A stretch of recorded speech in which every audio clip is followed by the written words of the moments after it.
গ্রামের নাম ছিল শান্তিপুর। সাধারণ একটা গ্রাম, কিন্তু সেখানে ঘটল অদ্ভুত এক ঘটনা। প্রতিদিন বিকেলে বাজারের মোড়ে এক বৃদ্ধ ভিক্ষুক বসত। সে কখনো 10 টাকা চাইত না, কখনো 20 টাকা না, শুধু বলত, বাবা 5 টাকা দাও, আল্লাহ তোমার মঙ্গল করবেন। গ্রামের ধনী ব্যবসায়ী রফিক মিয়া প্রতিদিন তার পাশ দিয়ে যেত, হাসত আর বলত, 5 টাকায় কি হবে দাদু? একদিন পাশের স্কুলের গরিব ছেলে সাইফ তার টিফিনের 5 টাকা দিয়ে দিল।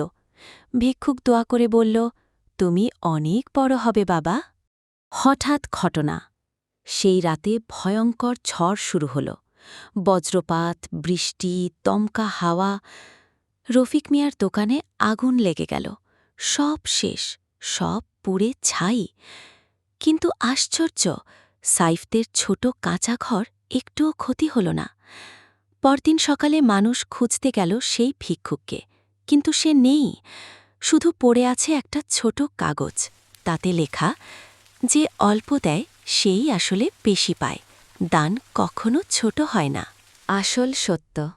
মসজিদের ইমাম সাহেব বললেন, তোমরা কি জানো, গত 30 দিন ধরে যে টাকা ওই বৃদ্ধ পেয়েছিল, সব গোপনে মসজিদের এতিম ফান্ডে জমা হয়েছে। সবাই অবাক। রফিক মিয়া কাঁদতে লাগল। সে বুঝল, 5 টাকা ছোট ছিল না, তার মনটাই ছোট ছিল। সেদিন থেকে গ্রামে একটা কথা ছড়িয়ে পড়ল, দান টাকা দিয়ে মাপা হয় না, মাপা হয় হৃদয় দিয়ে। আর আশ্চর্যের বিষয়, এরপর থেকে কেউ আর সেই বৃদ্ধকে দেখেনি। কেউ বলে সে আল্লাহর পাঠানো পরীক্ষা ছিল, কেউ বলে ফেরেশতা। কিন্তু সাইফ আজ বড় মানুষ হয়েছে, আর সে এখনও প্রতিদিন 5 টাকা দান করে।